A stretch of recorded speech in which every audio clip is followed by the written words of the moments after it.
Imagine for a second that you wake up, check the news, and the headline says your government is broke.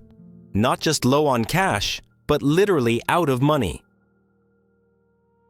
The phones are ringing non-stop. The finance minister looks like they have aged 10 years overnight, and markets around the world are freaking out. Sounds unbelievable, right? Well, that's exactly the kind of storm we're about to dive into. The moment a government says, "I can't pay."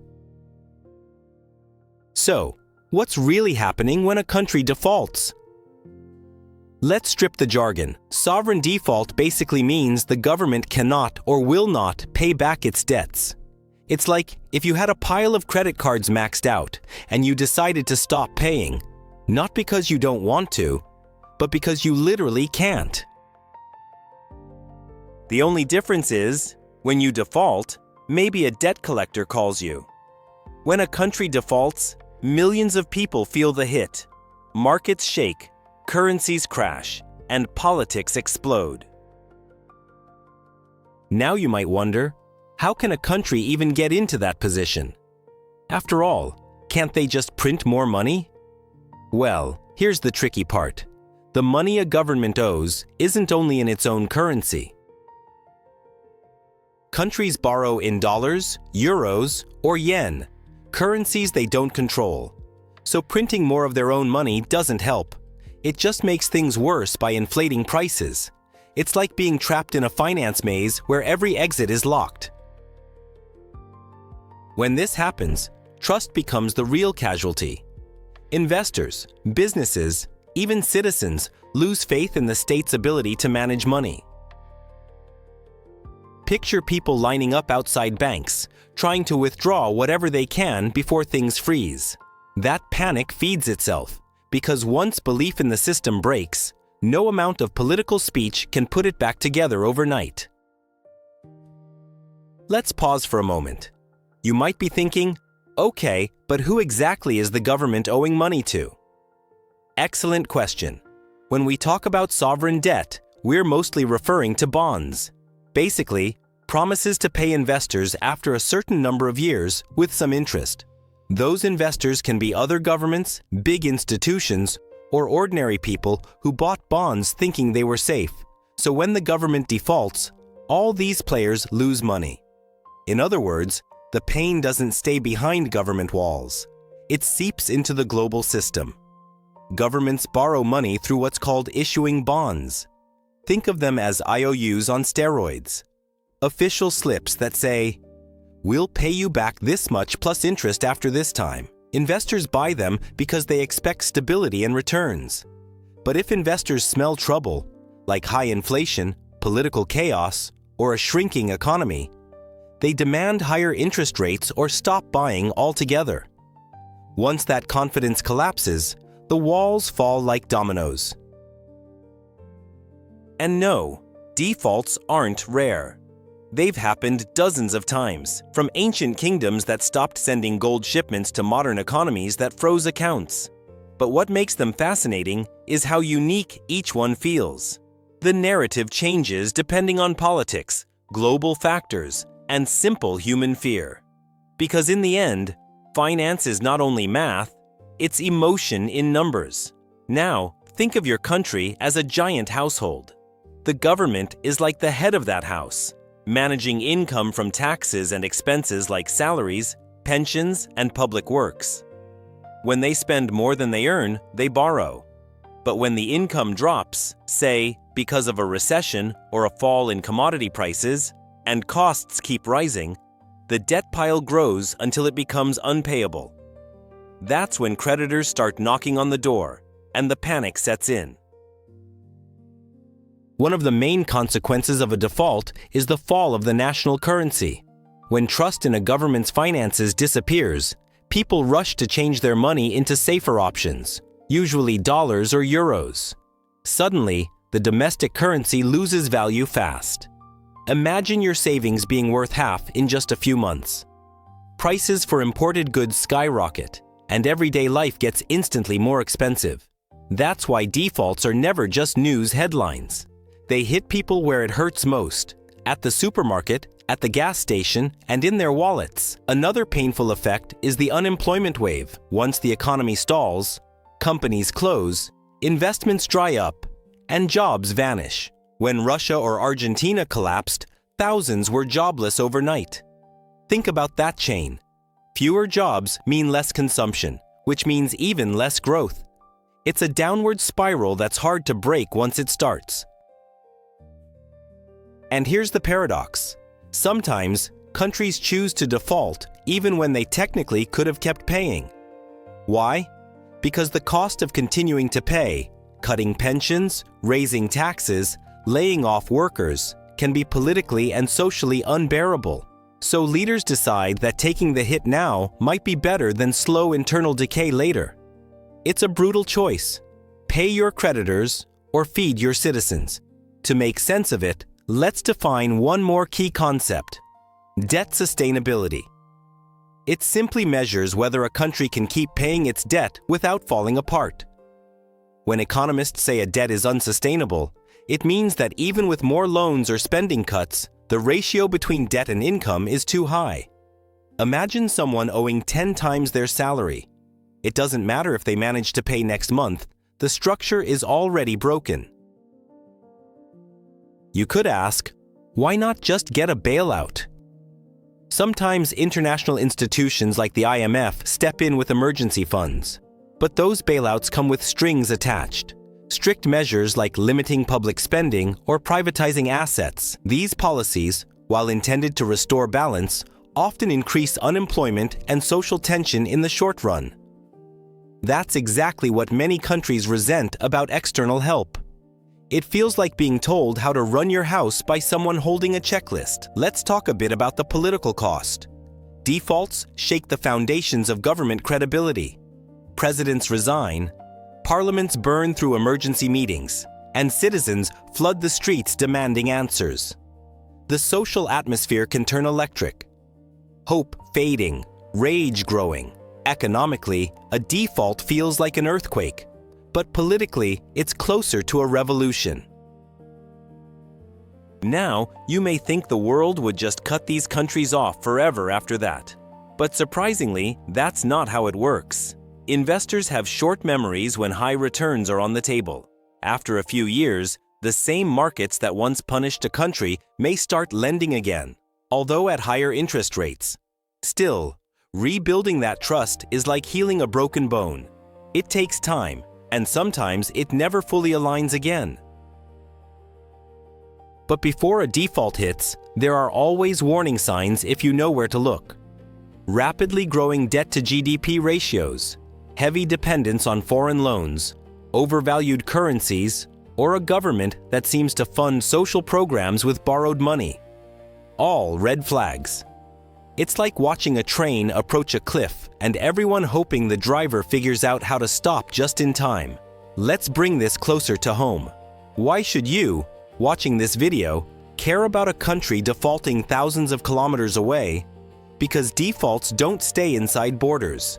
They can trigger global panic, hit commodity prices, and frighten investors everywhere. When the Russian default happened in 1998, it led to a global market shock that affected Wall Street hedge funds.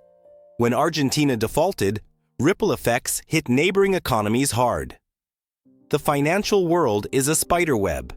Tug one thread, and the whole thing vibrates. It's ironic, isn't it?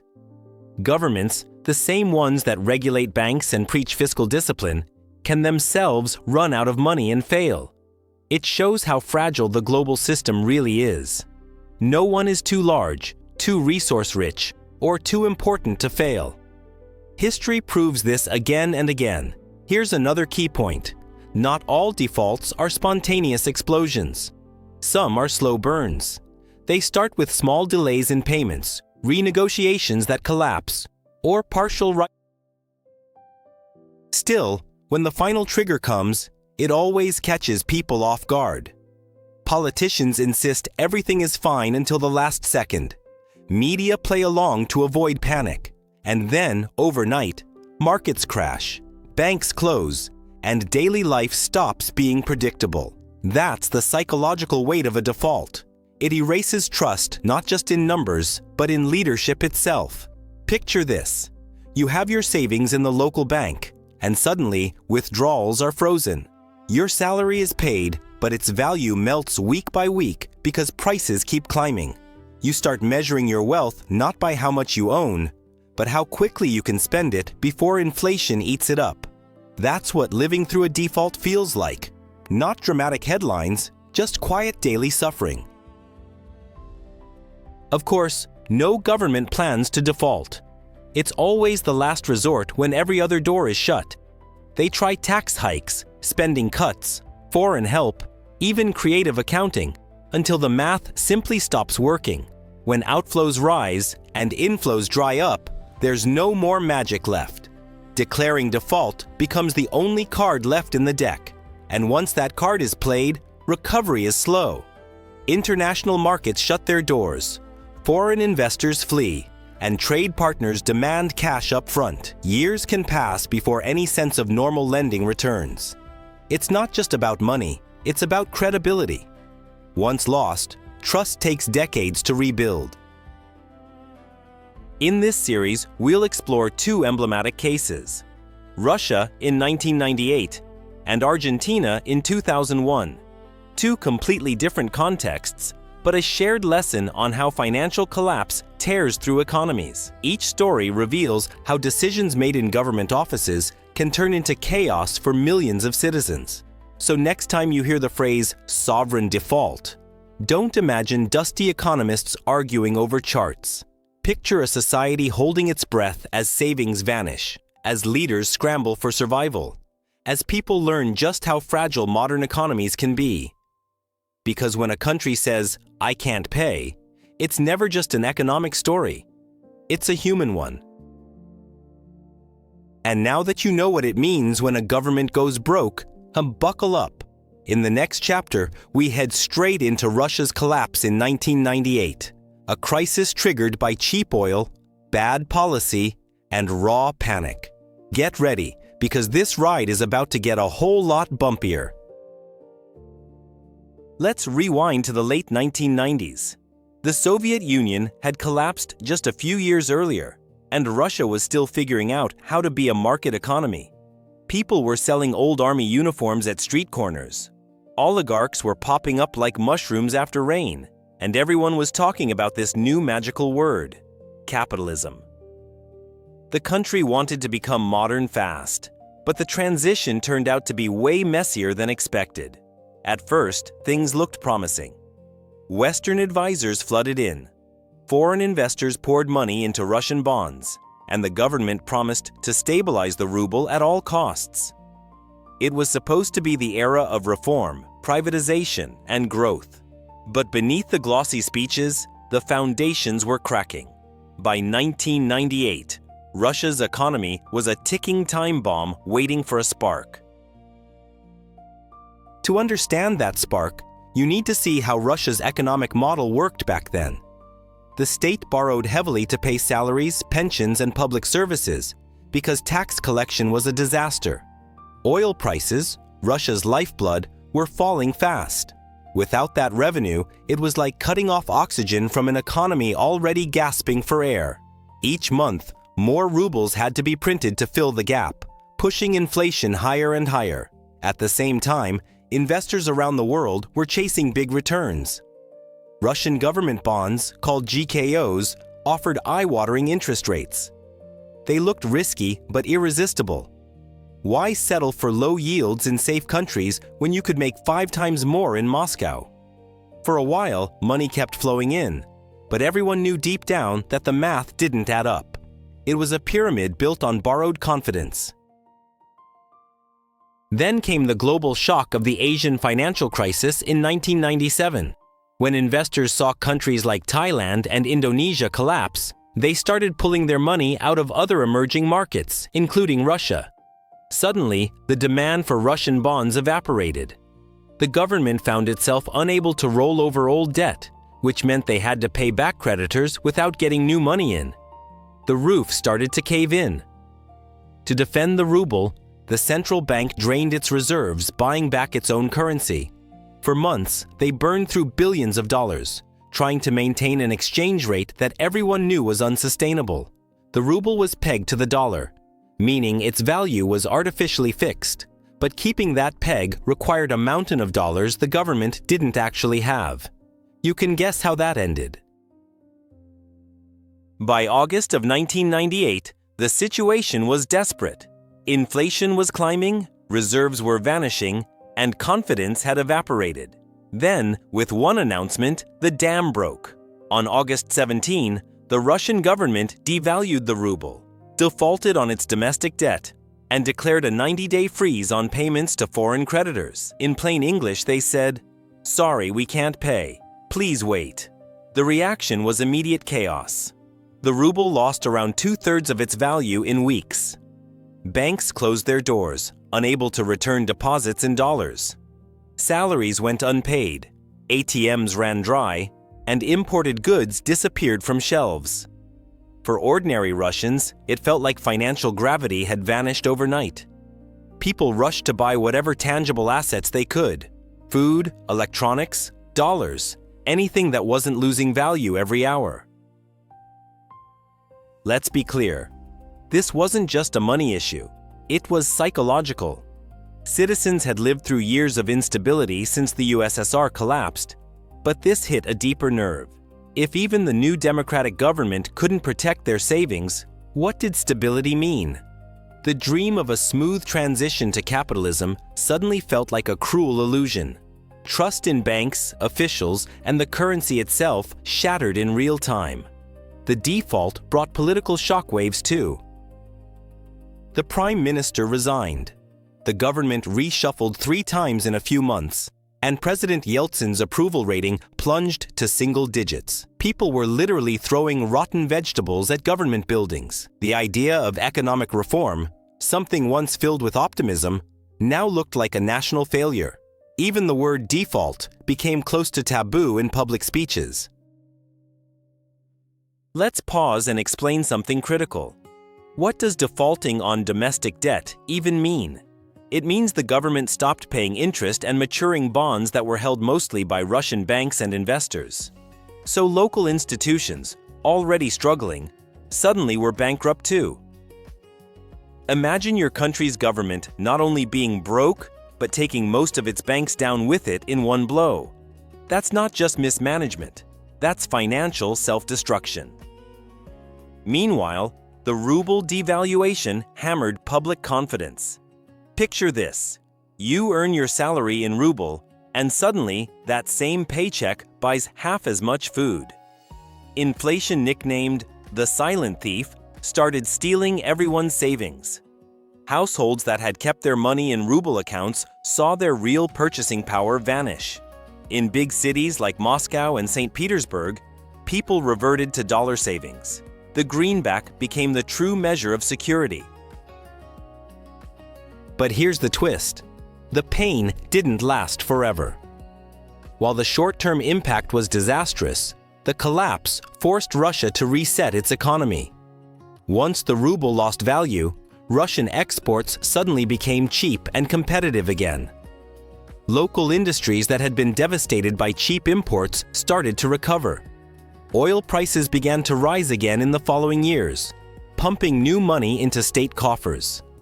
In a strange way, the crash cleared out the old system like a controlled burn in a forest. Still, the scars remained. Millions of Russians fell into poverty. The middle class, which had barely emerged after communism, saw its savings wiped out overnight.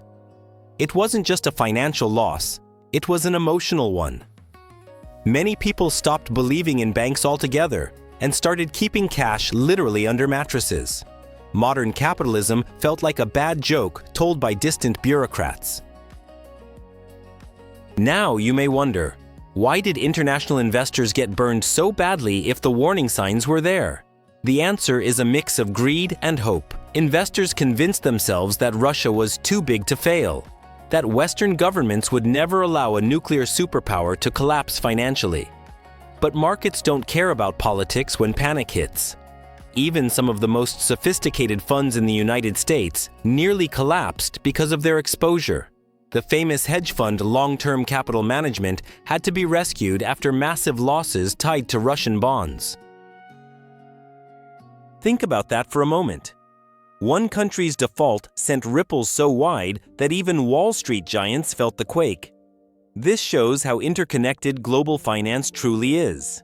A debt crisis in Moscow can endanger traders in New York, pension funds in London, and even small investors halfway across the world. That's the beauty and danger of the globalized money system. Looking back, it's easy to see how trapped Russian leaders were. They wanted to keep up appearances to attract investment, but lacked the tools to sustain the illusion. Pegging the ruble gave short-term stability, but destroyed flexibility. Borrowing in dollars created the illusion of stability, but left them at the mercy of global markets. It was a lose-lose situation. Damned if they printed more, damned if they didn't. Here's something worth highlighting. After the default, Russia didn't collapse as a nation. It reorganized. The banking sector was restructured, state control returned over key industries, and within a few years, growth resumed, helped by higher oil prices. But the type of capitalism that emerged was no longer Western-style liberal reform. It became tightly managed, centered around state influence and strategic oligarchs loyal to the Kremlin. In short, the default set the stage for a new political order. It's fascinating, isn't it? A financial meltdown ended up reshaping a country's entire identity. People stopped believing in external advice and started following domestic strongmen who promised control and stability. You could argue that the Russia we know today, the assertive, resource-driven power, was born out of that very collapse. Sometimes disaster doesn't destroy, it transforms. There's a lesson here for every investor watching this. When everything looks stable and the returns are too good to be true, maybe they are. The Russian default of 1998 wasn't unpredictable. It was inconvenient to acknowledge. Many preferred to dance while the music played rather than admit that the floor beneath them was cracking. And when it finally broke, the fall was merciless.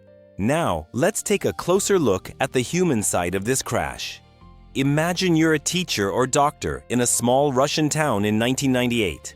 You go to the bank, but the doors are locked. The money you saved to pay for winter heating is gone.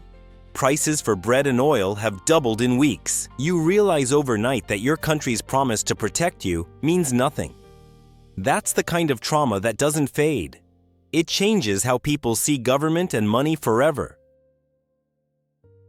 Still, within this chaos, there were survivors and winners.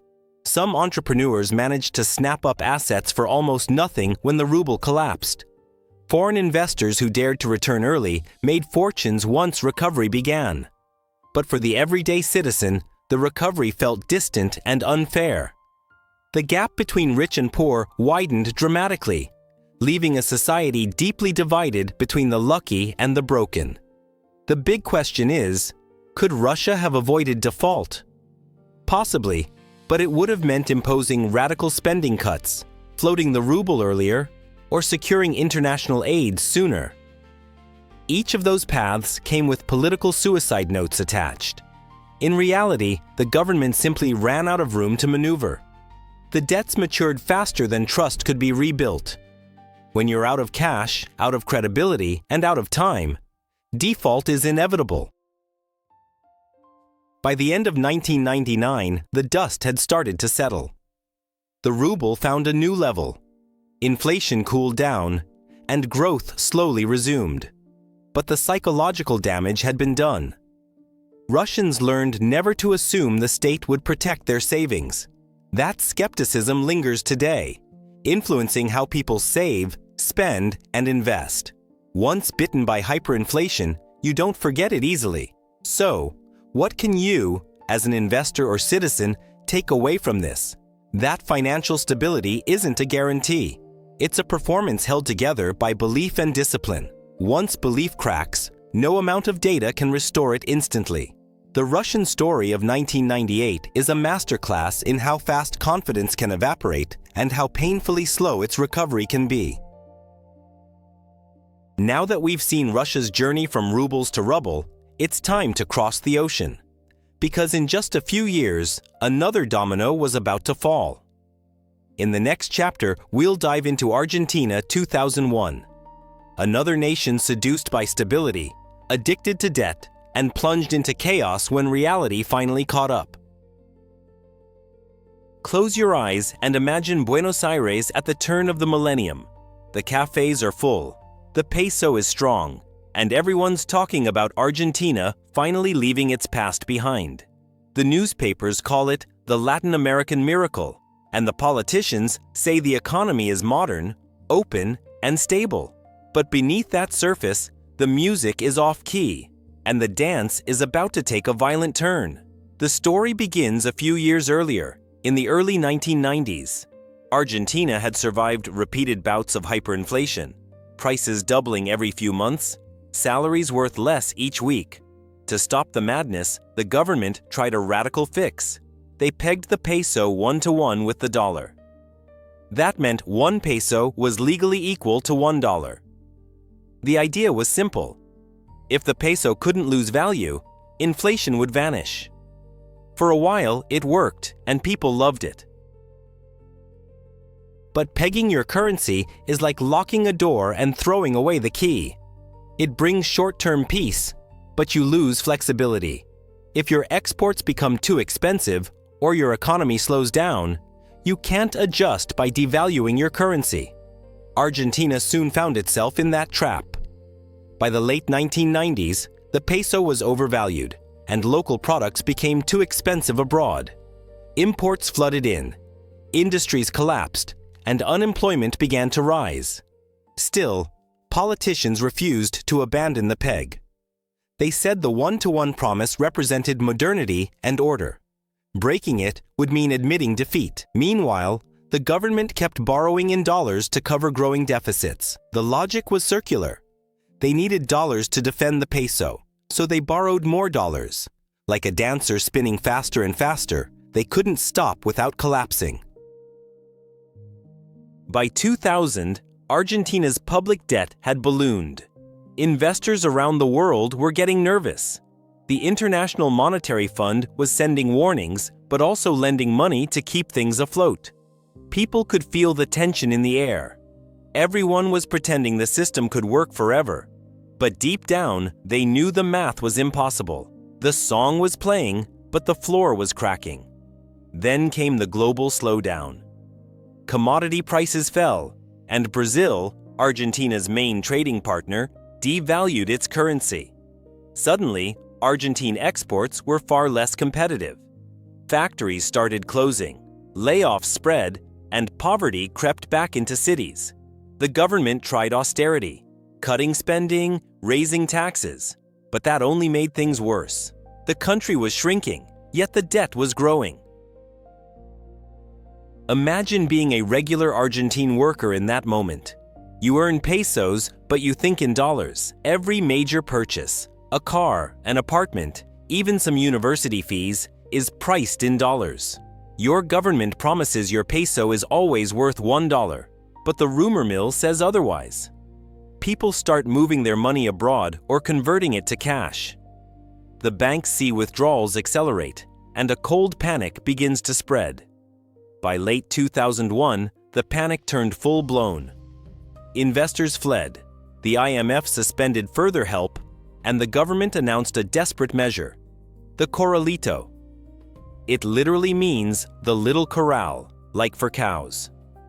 Citizens were suddenly told they could withdraw only a small amount of cash each week. Their savings were trapped inside the banks, supposedly to prevent a full collapse, but in practice, it was pure financial imprisonment. This unleashed fury on the streets. People grabbed pots and pans, the famous Cacerolazo protests, and marched to banks and government buildings shouting, "Thieves!" and "We want our money back." It wasn't just about finance anymore. It was about dignity, trust, and betrayal. For the first time in decades, Argentina felt like it was breaking apart socially. By December of 2001, the pressure was unbearable. The president declared a state of emergency. thinking it would calm the chaos. Instead, it fueled it. Violent riots erupted in downtown Buenos Aires. Television showed images of tear gas, looting, and policemen clashing with citizens. Within days, the president resigned and fled the presidential palace by helicopter, a symbol so dramatic that it became burned into national memory. So what exactly went wrong? The roots of the crisis were structural. Too much dependence on foreign currency, too much borrowing, and political resistance to economic reality. The peg had given Argentines a decade of stability, but at a terrible cost. It stripped the country of control over its money and destiny. When the debt math ended, the country simply imploded. After the defaults came the devaluation. The peso finally broke free from the dollar in early 2002.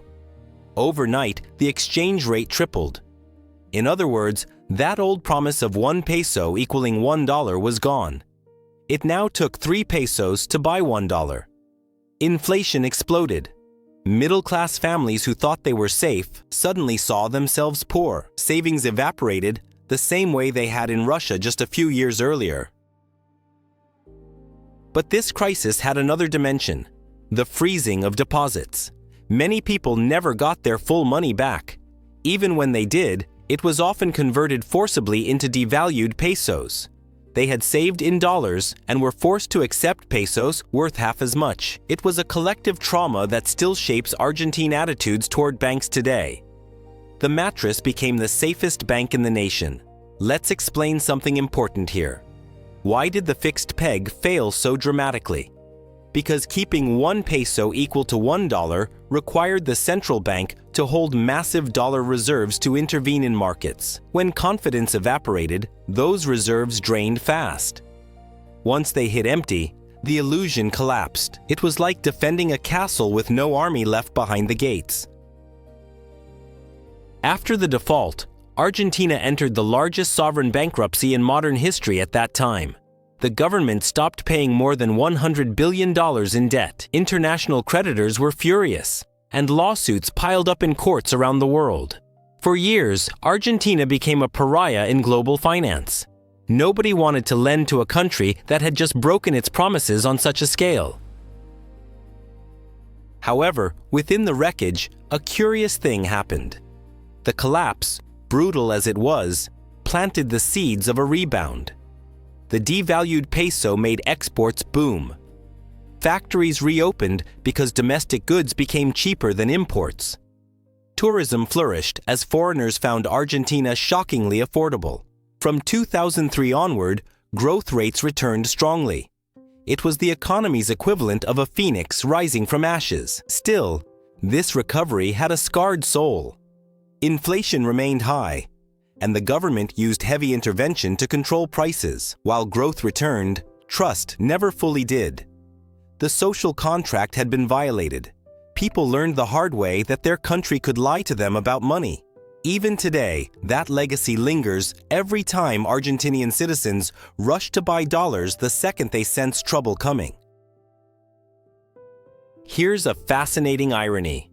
The institutions that were supposed to save Argentina, the IMF and foreign lenders, were later blamed for deepening its fall. Many Argentines saw austerity and privatization as tools that benefited elites while crushing workers. Whether or not that's entirely true, the perception stuck. The phrase, "no se metan con el país," roughly meaning, "don't mess with our country," became a rallying cry.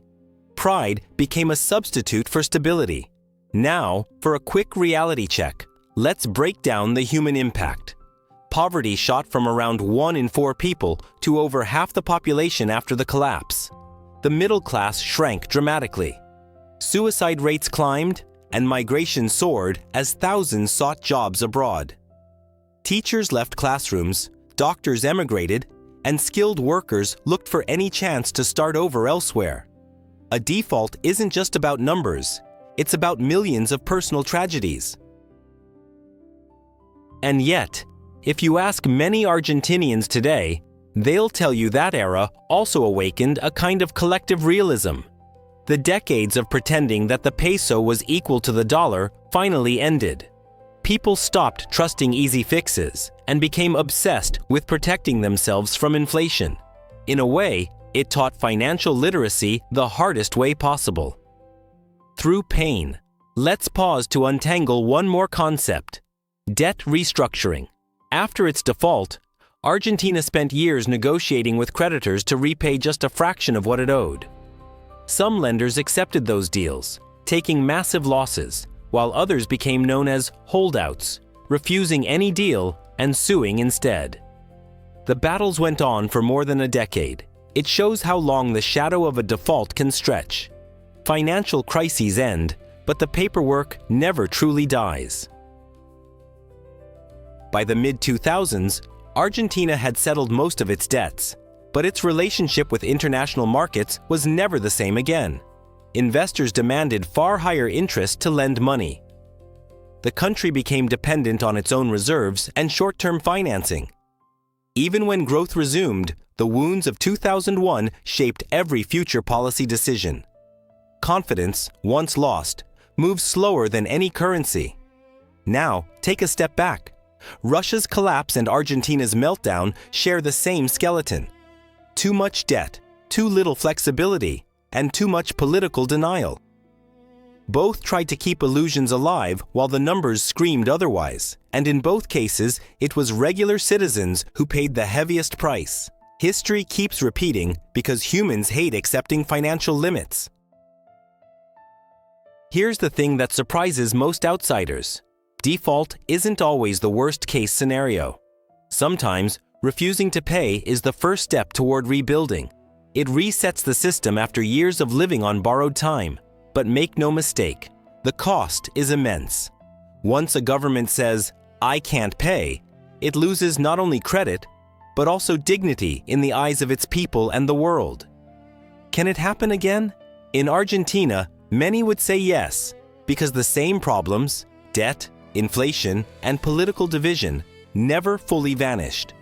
Every time the peso trembles, old memories resurface. You still see citizens racing to buy dollars, businesses indexing prices weekly, and investors watching the government's every move. The ghost of 2001 still dances its mournful tango over the economy. So, the Argentine crisis wasn't just financial, it was cultural. A generation learned that national pride can't pay bills, that faith in political promises can be dangerous, and that protecting your savings is a personal duty, not a government one. It's a hard lesson, but one that shaped the modern identity of the country. Out of chaos came resilience, a rough, imperfect resilience, but resilience nonetheless. And that brings us to the next chapter. We've seen what default looks like in Russia and Argentina, the triggers, the collapses, the aftermaths. Now, let's zoom out and talk about what actually happens when the money stops flowing. In the next part, we'll break down the anatomy of a default, how currencies crash, how bonds turn toxic, and how entire societies adapt when the financial melody suddenly stops playing. So you've just learned what happens when a country says, "Sorry, I can't pay." Now comes the aftermath. The chaos after the declaration, the real-life impact that tears through every layer of society.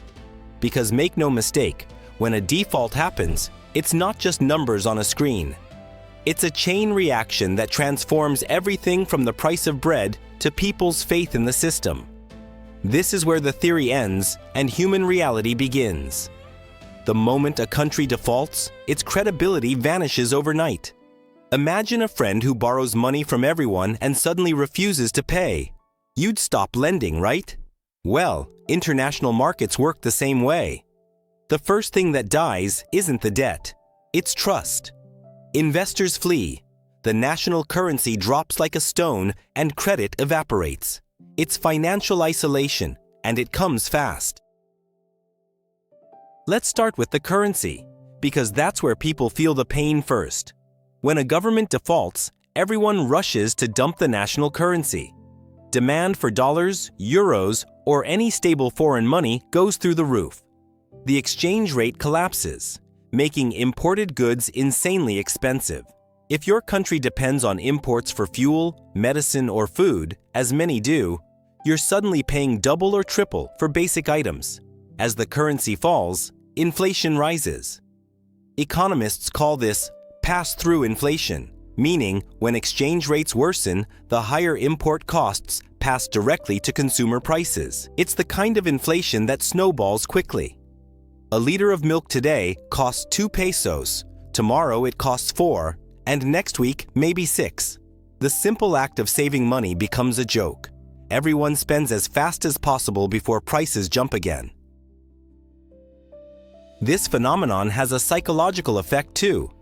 People stop trusting money itself.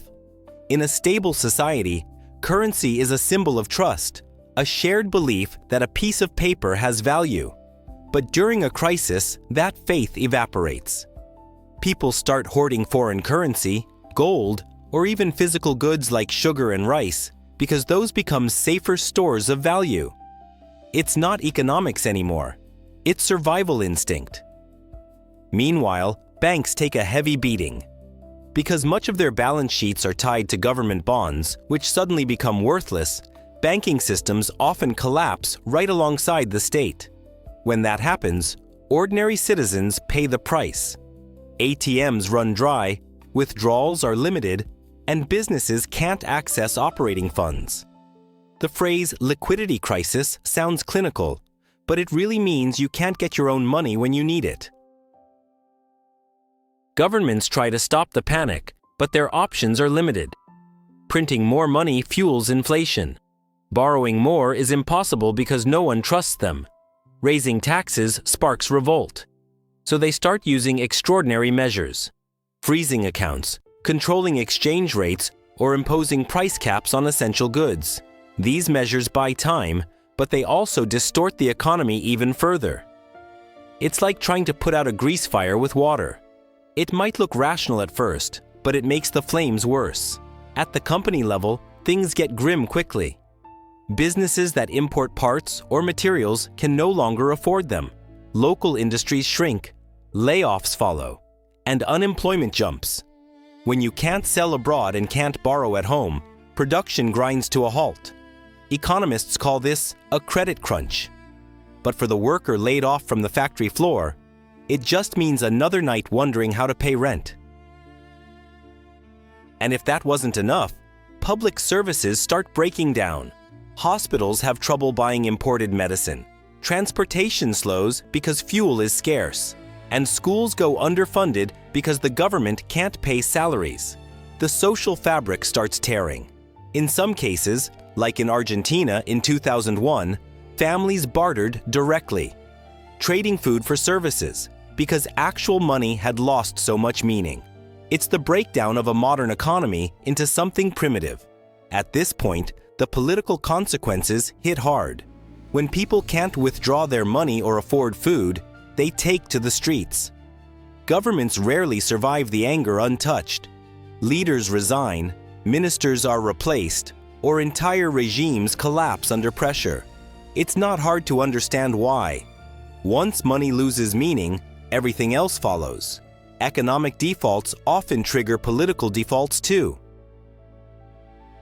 So, how long does it take to recover from such collapse? That depends on how quickly the government can restore trust. But rebuilding trust is like gluing shattered glass.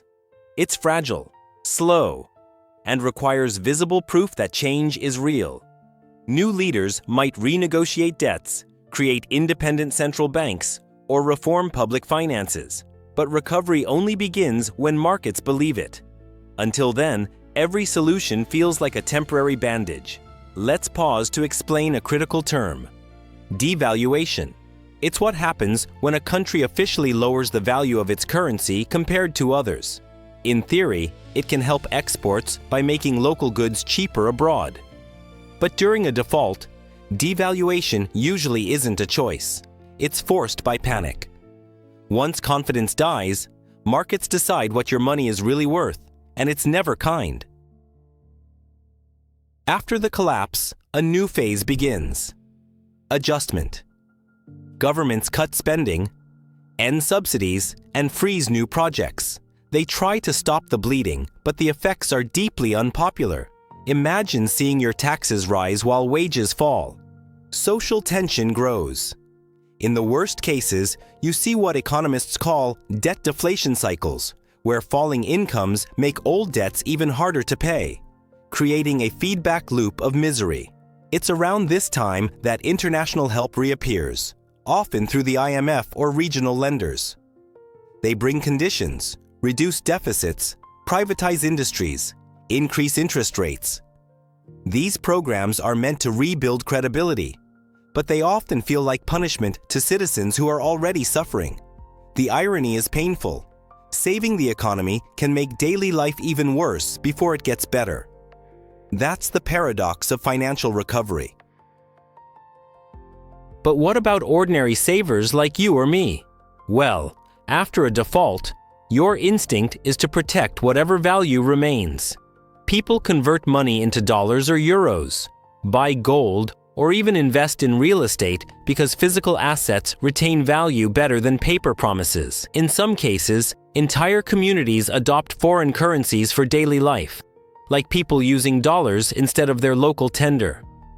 Economists call this dollarization, and once it takes hold, it's hard to reverse. Governments hate dollarization because it means losing control over monetary policy. Without control over your currency, you can't set interest rates or influence inflation directly. But citizens see it as insurance. After all, if your own government has already failed you once, what makes you think they won't again? It's a rational reaction to irrational policy decisions. Here's something unexpected. Sometimes defaults reshape national identity. People begin defining themselves not by optimism, but by realism. It breeds a sense of caution, a cultural memory encoded into how citizens think about money. When Russians in the 2000s avoided long-term loans, or Argentinians started saving dollars under mattresses, they weren't being paranoid. They were remembering survival rules learned the hard way. Over time, economies adjust. Inflation eventually slows as the market finds a new balance. Business begins again, investors slowly return, and growth resumes. But the scars remain. A nation that's defaulted carries an invisible mark. Even decades later, lenders think twice before trusting them fully. It's like a credit score. You can rebuild it, but it never goes back to perfect. What about investors abroad? Many of them lose billions during a default. Pension funds, mutual funds, and even banks that held government bonds take massive hits. That loss often spreads across financial systems worldwide, tightening credit elsewhere. A default may start local, but rarely stays that way. It sends ripples through the entire global economy. That's why investors watch countries' debt ratios like hawks. Now, here's where the social dynamics get interesting. In the middle of the chaos, new power structures tend to rise. Local elites, big corporations, or even organized groups take advantage of the vacuum. Some buy up cheap assets, others hoard supplies to resell later. Crises always have winners and losers, and unfortunately, the winners are often those who already had power to begin with. And what about the average worker? During the post-default years, informal jobs boom. People start small businesses, sell goods on the street, or barter services because the formal economy no longer guarantees survival. It's creativity mixed with desperation, a kind of underground resilience that keeps society afloat when everything else falls apart.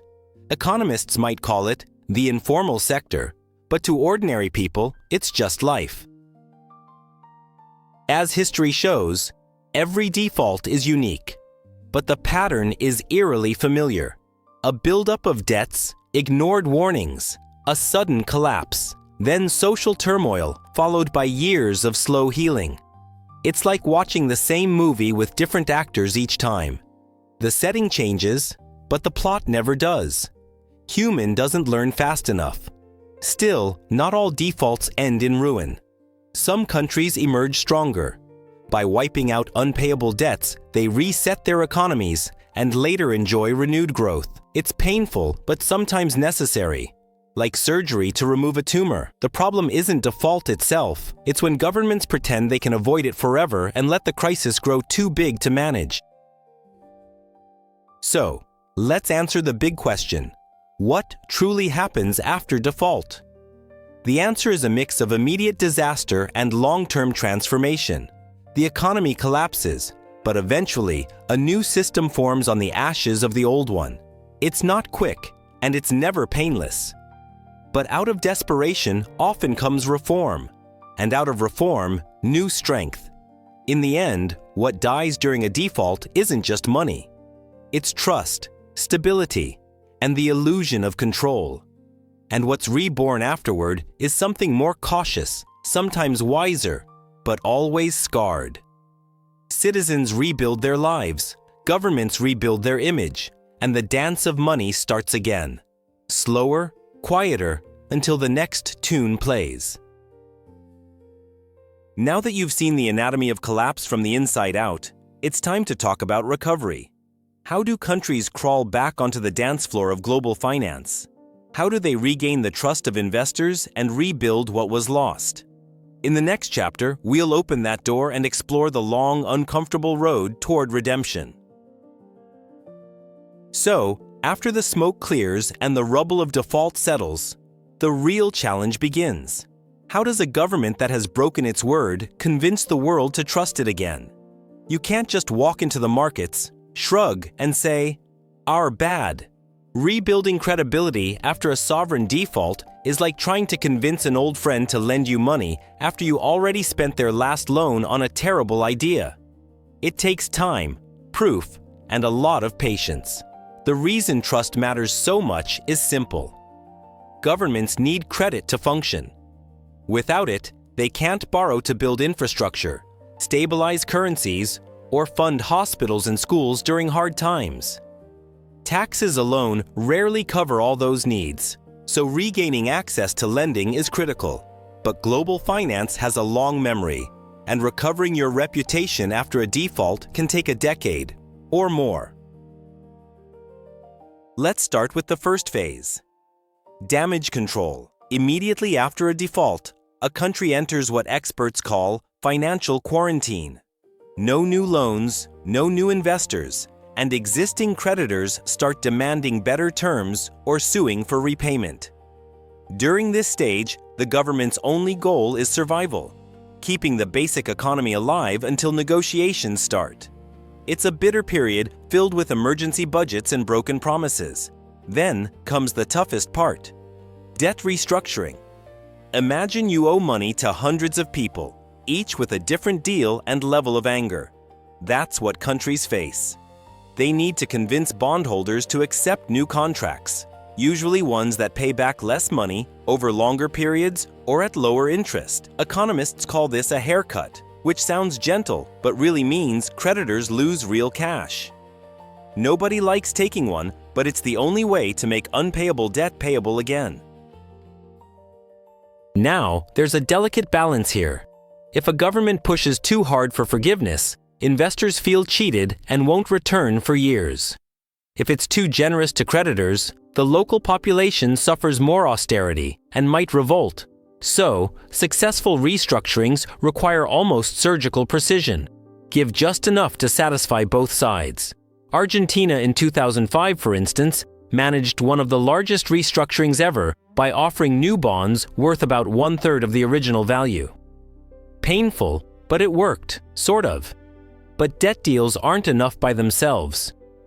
Real recovery depends on credibility, the belief that this time things will be different. To build that, governments usually reform their fiscal systems, making taxes more efficient and public spending more transparent. They may also impose new laws limiting how much they can borrow, or strengthening the independence of the central bank. Those are signals meant to tell investors, "See, we've learned our lesson." Whether anyone believes it is another story. Let's think about what investors actually look for before lending again. They care about three main things: political stability, fiscal discipline, and economic growth. In other words, a calm government, a balanced budget, and an economy that can actually repay its debts. When one of those pieces looks shaky, risk premiums rise. That's a fancy way of saying countries must pay higher interest rates to be trusted again, which can trap them in the same old cycle of debt. In this phase, the role of the International Monetary Fund becomes crucial. The IMF often acts as a mediator, helping governments negotiate with creditors and offering short-term cash in exchange for strict reforms. Think of it as a global financial doctor prescribing very bitter medicine. Many countries resent the IMF's involvement because its conditions usually mean spending cuts, privatizations, or tax increases. But the fund's approval also works like an international seal of trust, signals to markets that the patient is recovering. However, this road to recovery isn't just about pleasing investors. It's about winning back citizens too. People who lived through a default often feel betrayed by their own government. Their trust in state institutions is shattered, and without that internal confidence, no external reform will last. So governments must walk a double path: rebuild international credibility while also restoring faith at home. That requires consistent policies, not just financial tricks. One of the unspoken truths about recovery is that growth has to come before repayment. You can't repay massive debt if your economy is dead. That's why post-default strategies often focus on boosting exports, reviving local industries, or attracting foreign investment in productive sectors. In simple terms, you need to make money before you can pay money. And to make money, you need stability and opportunity. Let's talk about capital flight, an ugly but common side effect of defaults. When citizens and companies lose faith, they move their money abroad to protect it. That drains local liquidity and makes recovery slower. Smart governments create incentives to bring that capital back. Tax breaks, investment guarantees, or amnesties for funds returning home. It's not always fair, but it's pragmatic. You can't rebuild the house if all the bricks have left the country. Then comes the matter of foreign investors returning. This part is fascinating because it shows humans' short memory. Once profits start rising and the macro numbers improve, investors slowly come back, especially those chasing high returns. But they're cautious. They demand higher interest to compensate for the past risk. It's like dating someone who cheated on you. They might get a second chance, but you'll never forget what happened. Rebuilding the domestic financial system is another essential step. During defaults, banks often collapse or lose capital. The government usually steps in, recapitalizing them through state funds or taking temporary ownership. Restoring the flow of credit to businesses and consumers is key. Without it, there's no growth. Small business loans, mortgages, and trade credits. These are the microchannels that eventually heal the larger economy. At this point, something interesting tends to happen. The same crisis that once destroyed the country becomes a tool for reform. Citizens and policymakers finally face the hard truths they'd ignored for years. Wasteful spending programs are cut. Corruption is targeted, at least publicly. And economic models are reevaluated. It doesn't mean everything becomes perfect overnight, but necessity pushes reform faster than any election campaign ever could. Pain becomes a teacher. Here's a paradox that economists love to point out. Countries often emerge stronger years after default. Why? Because they're forced to reduce debt, reevaluate priorities, and focus on sustainable growth instead of endless borrowing. It's like resetting a computer clogged with bad code. The reboot hurts, but once it's done, the system runs smoother. Still, very few governments are brave enough to admit that sometimes default can be part of renewal. But let's not sugarcoat it. Recovery is slow and unpredictable. Markets forgive, but they don't forget. A government can spend 10 years rebuilding credibility only to lose it again with one bad policy. Think about it like a diet. Discipline works wonders, but 1 month of reckless eating can undo a year of effort. The same goes for fiscal management.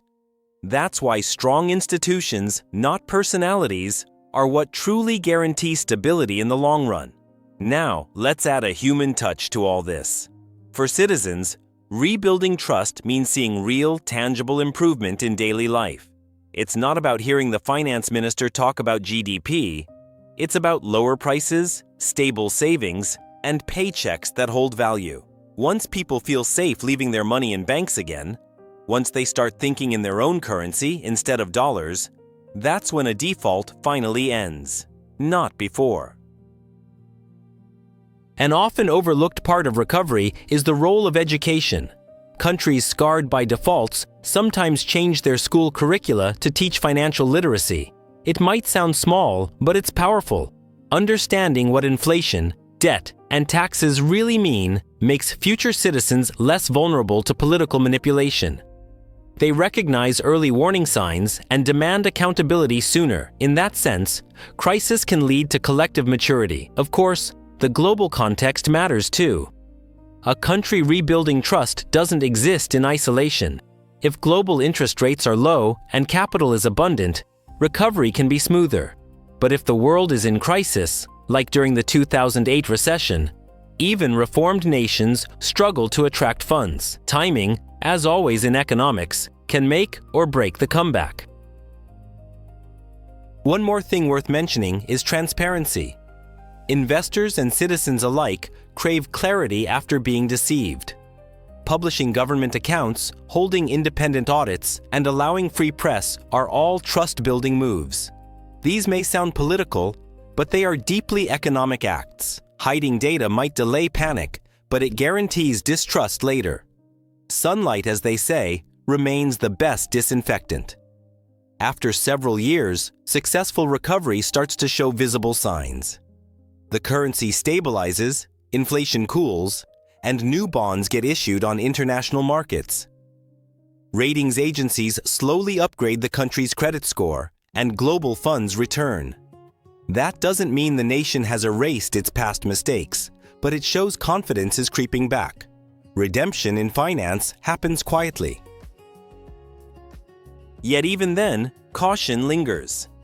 People who lived through default rarely see their government the same way again. That skepticism becomes part of the national psychology. In Argentina, people still think in dollars. In Russia, they still distrust long-term savings plans.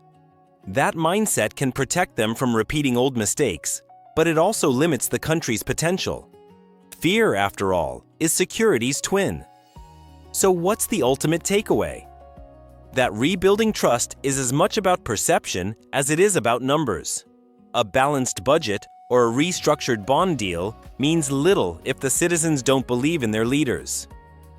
True recovery happens when both Wall Street and Main Street start believing that the rules will be respected, for real this time. Everything else flows from that. The journey from default to redemption is long, messy, and filled with contradictions. But when handled properly, it can leave a nation stronger, wiser, and better prepared for future storms. Time heals, yes, but only discipline and honesty keep the scars from reopening. And as history shows, countries that learn this lesson early are the ones that eventually dance again on the floor of global finance. In the final chapter, we'll step back and look at the world today. Because as debt levels rise everywhere, from Washington to Rome to Tokyo, you have to ask, are we dancing dangerously close to another default era? Let's connect the dots between past collapses and the warning signs hiding in plain sight today.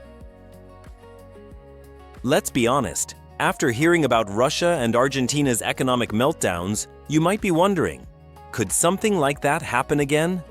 The short answer is yes, though the details might look different. Every era has its own version of financial recklessness, where once it was oil prices and fixed exchange rates, today it's mountains of public debt, rising interest rates, and governments spending more than they earn year after year. If the story of the last few decades has taught us anything, it's that countries rarely learn from each other's mistakes.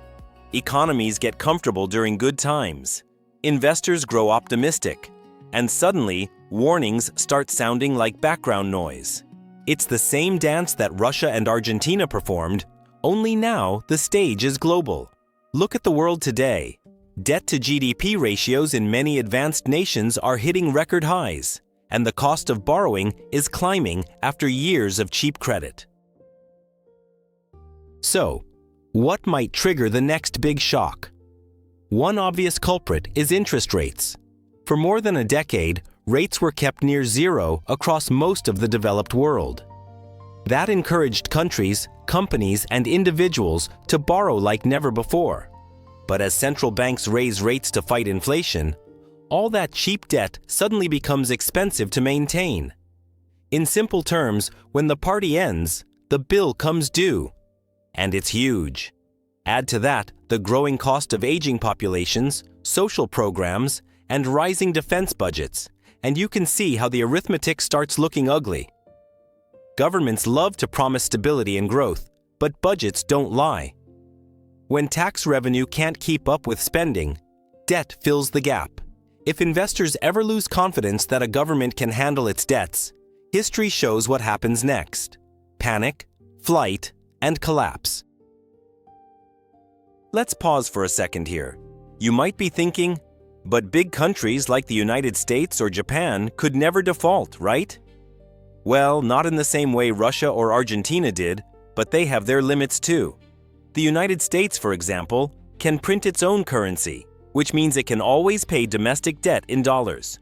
But too much money printing destroys value through inflation, which is just another form of silent default. When your savings buy less each year, that's the same as being partially repaid in monopoly money. Then there's emerging markets, the new frontier of global finance. Countries like Turkey, Egypt, or Pakistan have debts denominated in foreign currencies. That means they face the same trap that Russia and Argentina fell into. When their local currency drops, their dollar-based debt balloons instantly. Already, several nations are on the brink, juggling massive payments with shrinking reserves. The warnings are there. The markets just prefer not to look too closely. One reason modern defaults can be more dangerous is interconnection. In the past, a crisis in Moscow or Buenos Aires mostly affected nearby economies. Today, everything is linked through global finance. A sudden default or wave of bankruptcies in one region could freeze credit markets everywhere, just like the 2008 financial crash. A butterfly of debt flapping its wings in one place can unleash a financial hurricane somewhere else. The other danger is hidden debt, the money governments owe indirectly through state companies, regional budgets, or off-balance sheet commitments like pensions. These obligations don't always show up in official statistics, making economies look healthier than they are. But when the time comes to pay, the illusion fades fast. It's the economic equivalent of sweeping dust under the rug. It looks clean until someone lifts it. Let's not forget inflation, the ghost haunting global markets again after decades of dormancy. Rising prices make public debt easier to pay off in nominal terms, but they erode confidence in currencies. If inflation stays too high for too long, lenders start demanding higher rates, and that creates a debt spiral. That's the irony. Governments fight inflation with higher rates, but those same rates increase the chances of default down the line. It's a self-made trap. You might be wondering whether governments could coordinate to prevent this from happening globally. In theory, yes, through institutions like the International Monetary Fund, central banks, and trade pacts. But in practice, politics gets in the way. Every leader wants to protect their voters first. When crises hit, cooperation often turns into finger-pointing. It's like watching a group project in school where everyone avoids blame while the deadline burns. Technology plays a double-edged role too. On one hand, digital finance makes it easier to respond quickly during a crisis. Central banks can inject money instantly, and data tracking helps anticipate problems earlier. But it also means panic spreads faster. A rumor on social media can spark capital flight overnight. In the age of the smartphone, confidence can collapse faster than ever before. Another interesting risk is moral hazard. Because big nations or banks often get bailed out, smaller players assume they will too. That creates reckless behavior, borrowing and spending more than they should because they think someone else will pay if things go wrong. It's the financial version of driving with no seatbelt because you trust the airbag will save you. Eventually, the system itself starts running on borrowed faith. So could a modern version of the Russian or Argentine disaster happen again? Absolutely. It might not look identical. A full-blown default is rare among wealthy countries, but it could appear as extended inflation, capital controls, or forced restructuring of pensions and savings. In every case, the result is similar. Citizens lose purchasing power, investor trust fades, and governments scramble for solutions. If you look around, you can already see small tremors. Italy struggles with debt exceeding its yearly economy. Japan carries a public debt more than twice its GDP. The United States keeps raising its debt ceiling, like extending a credit card with no limit. Developing nations face surging energy costs and falling currencies. In this environment, another spark could set off a chain reaction. The pressure is global. The fault lines are everywhere. Now, let's bring this home to the human scale, because behind every crisis there are faces, not just graphs. When defaults happen, it's pensions that shrink, mortgages that rise, groceries that double in price. It's your savings account turning into half its value in real terms. Politicians might talk about macroeconomic adjustments, but for citizens, it's about surviving from one paycheck to the next. That's why financial stability is as much about psychology as about math. What's fascinating about history is how predictable our mistakes are. Every decade or two, optimism builds, debts rise, and economists claim, this time it's different. It never is. The actors change, but the script remains the same. That's why understanding cases like Russia and Argentina isn't just about nostalgia. It's preparation. These stories are warnings dressed as memories. So what can countries do to avoid another round of collapse? Fiscal discipline is the obvious but often ignored answer. Governments must spend within their means and borrow responsibly. Transparency helps too. When citizens know where money goes, corruption and waste have less room to grow. And most importantly, policymakers must resist the political temptation of quick fixes like massive subsidies or printed money. Those bandages always tear off painfully later. For investors and citizens, the smartest move is diversification. Never trust that any one currency or government is bulletproof. Keep assets in different forms, plan for inflation, and stay informed. Economic crises often catch the inattentive, not the unlucky. As the saying goes, when the tide goes out, you see who's been swimming without shorts. It's worth noting that not every alarming debt number means disaster. Wealthy nations can sustain high debts if their citizens and markets have faith in their institutions. The difference between safe and dangerous debt is not just how much, but who believes in it. Once that belief fades, even the strongest economies can wobble. Confidence is fragile, more so than currencies themselves. Still, there's room for cautious optimism. Humanity has been through countless crises and always found ways to adapt. The financial system itself evolved through each collapse, creating new safeguards. Central banks communicate better, capital markets are more regulated, and data transparency is improving. It doesn't eliminate risk, but it buys time. Every generation builds slightly stronger walls against panic. Yet those walls are only as solid as the values behind them. Honesty, accountability, and prudence. Without those, any economy can fall again, no matter how big or sophisticated. That's the timeless lesson of default. No amount of technology or globalization will save us from arrogance and short-sightedness. Debt isn't the disease, denial is.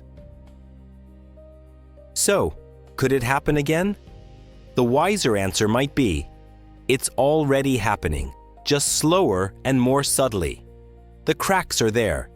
In chronic inflation, ballooning deficits, and overconfident markets. The global economy is like a ship sailing smoother than ever, but with cargo so heavy, it risks sinking if the sea turns rough. And as history shows, the sea always turns rough. At the end of the day, the cycle continues. Debt grows, crises hit, reforms follow, and then the wheel spins again. What matters is whether we choose to learn this time, whether we build systems robust enough to survive the next storm, or keep pretending that balance sheets can bend reality forever. Because when governments forget the limits of their promises, they find themselves once more saying those fatal words, "I can't pay." If you've stayed with this journey from the first chapter until now, you understand the pattern, the ambition, the denial, the crash, the recovery, and the repetition. All the charts and policies in the world can't hide the human story behind them. Maybe that's the real takeaway. Economies don't fail because of numbers. They fail because of choices. And for all our modern progress, we're still as vulnerable to greed and fear as ever. So watch the numbers, but watch the people too. The next default won't announce itself with fireworks. It's creep in quietly, hidden in small policies and forgotten debts. But by the time it arrives, those who paid attention will already be 2 steps ahead. And whoever remembers that trust is the true currency of any economy might just come out on the other side in one piece.